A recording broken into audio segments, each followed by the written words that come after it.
The most important thing is your mind. Make no mistake about that. Right now, the only thing that is holding you back, I promise you, and whatever excuse you're telling yourself, it's bull. The only thing that's holding you back is the way that you think about yourself and the world. That's it, flat. You have not built the mechanisms in your mind that you need to free yourself from the matrix. And boys and girls, the matrix has you. Who knows David Foster Wallace? This is water. In the talk, what he makes clear is the fish is the last one to realize that it's in water. Think about it from a human perspective. We had to discover air. We had to discover gravity. They're so ubiquitous, you literally don't see them. You take them for granted as just being there. And that's how people take their belief system. Right now, you think you're capable of certain things and incapable of others, and that is your water. As you think, so shall you be. 7 little words that I think are perhaps the most important things that we can learn and master in our lives. This old proverb notion that I become what I think about all day long. And once you know that what you think about is what expands, you start getting real careful about what you think about. You don't allow your thoughts to be on anything that you don't want, or that you wouldn't want to have manifest or show up for you in your life. It's what goes on between this ear and this ear and in our hearts that determine our lives out there. There's no world out there except what's going on here. So the people that say, I can't afford it, I can't do this, I can't get to college, the rich are evil, I choose not to participate in that. And that's one thing people could change today. Correct. Right now is that dialogue in their head. Stop saying the word can't. I can't. Right. So how can? How can I? Especially as in, I can't afford it, how can I afford that? Right. Because that opens them up to looking at it as an investment to a greater future. Right. Well, the simple part that most people don't understand is that every thought we think and every word we speak is creating our future. It's as though our thoughts go out into the universe and are accepted and brought back to us as experience. Now that is a very simple thing, but most people don't get it. They don't understand it. They've never heard it before and they think it's ridiculous. But if you can really accept the fact that every time you think a thought and every time you speak a word, you are literally painting your future, making your dinner, whatever you want to call it. You are creating, and you're creating your own life. And this is simple, but it's not easy to accept. But once you accept it, then you can start deliberately creating what you want in your life. And you begin to be aware of what you don't want in your life and how you are contributing to it. You've got to ask yourself, what's your why? What motivates you? What pushes you? What drives you? And if that thing is internal, if nobody has to call you, if nobody has to prod you, if nobody has to reward you, if nobody has to give you anything, if you are self-motivated and self-regulated, you can have it, you can be it, you can do it. The first thing you want to think about is switching from negativity to positivity.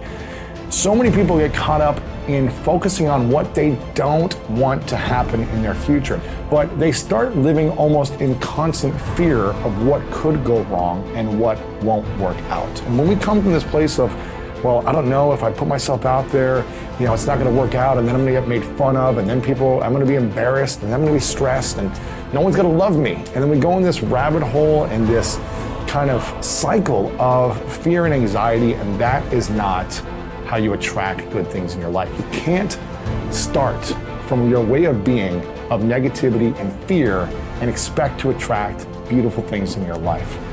So we need to eliminate the negative self-talk, and an environment that's easy to get stuck in sometimes can be the negative self-talk. And there's so much negativity in the world, and if you don't actively work to shift your focus, to shift your thoughts in your mind, that negativity will consume you. You have a choice. Do you want to spend your life deciding what you want and what you don't want, and then chasing it outside? Or do you want to sit there and work inside to realize all I really want is the joy and the love, and if I stay open, I can have those. I don't need outside conditions to keep me open. So I make a very important point, because in spirituality it gets mixed up. Spirituality is not about renunciation. There's no renunciation. Renunciation says, I've decided what it is that will make me happy and I'm not going to do it. Well, that sounds rather absurd, right? Spirituality says, it was stupid of me to decide what will make me happy instead of being happy with life. Instead of being grateful and turned on by all of the amazing things that are happening in front of me and all the past experiences I got to have, why don't I just enjoy all that and then come into life filled with love, filled with joy, and give the whole of my being to the moments that are unfolding in front of me? That's what spirituality says. So it's not about renunciation. It's not about things are wrong and things are right. It's about understanding that you did this. You did this with your mind. You set up conditions in which your mind would open and then your heart opens, and conditions in which your mind will close and your heart closes. So basically, you come to the point where you have to decide, do I want to continue letting my past leave impressions on my mind and my heart such that only certain things will open and close me, and then I will spend my life chasing after, manipulating, controlling, conniving, whatever you want, the world around me, so that sometimes it unfolds the way I want? Or do you want to sit there and understand that you're the one who's making these decisions? It's your mind who's setting up the conditions. Why don't you just not do that?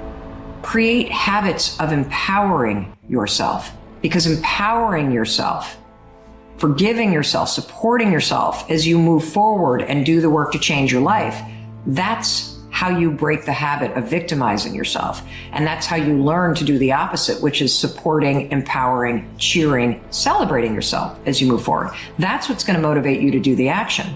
And look, if Chris and I can go from having liens on this house 6 years ago to literally building an extraordinary business, changing our marriage to the point where we are building our dream house, a house that's so nice, I can't even believe we are going to live in this house, because of the hard work that we've done. But I'll tell you, the singular habit that helped us do it is we stopped victimizing ourselves. We stopped labeling ourselves. We stopped beating the shit out of ourselves. And we broke that habit. We changed the narrative by learning how to empower ourselves. The starting point of taking full control over your conscious and your subconscious mind is for you to accept complete responsibility for everything that you think, say, and do. You are responsible for whatever happens to you, and especially you are responsible for your responses to the inevitable ups and downs of daily life. As Eleanor Roosevelt said, no one can make you feel inferior without your consent.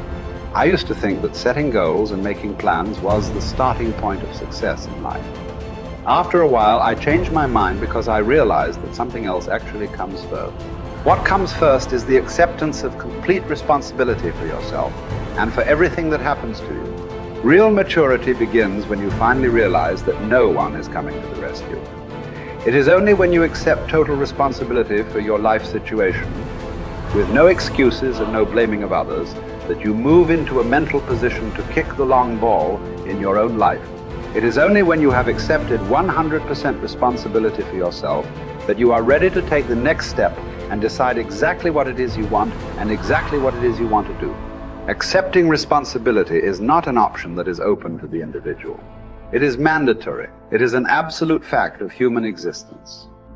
You do not have the luxury of blaming others or making excuses for parts of your life that are not satisfactory.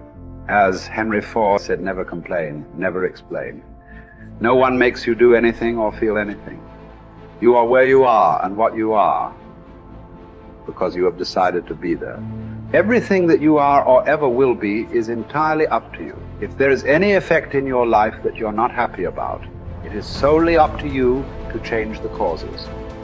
You are completely responsible. When something negative or unexpected happens to you, immediately seize the moment as an opportunity to demonstrate calmness and self-control. Make it a game. Instead of allowing yourself to feel negative, deliberately force yourself to substitute something positive. Here is an affirmation that has been very helpful to me. I repeat it over and over until it becomes automatic. In almost every situation, when something goes wrong, I immediately catch myself by saying, every situation is a positive situation, if viewed as an opportunity for growth and self-mastery. Whatever it is, I take a deep breath, relax, smile, and say, every situation is a positive situation if viewed as an opportunity for growth and self-mastery. I then look within the situation for something that I can learn that will help me to grow and develop greater self-mastery. This is a simple mind game that enables me to stay relaxed and in control of my emotions. It will work for you as well. Just give it a try.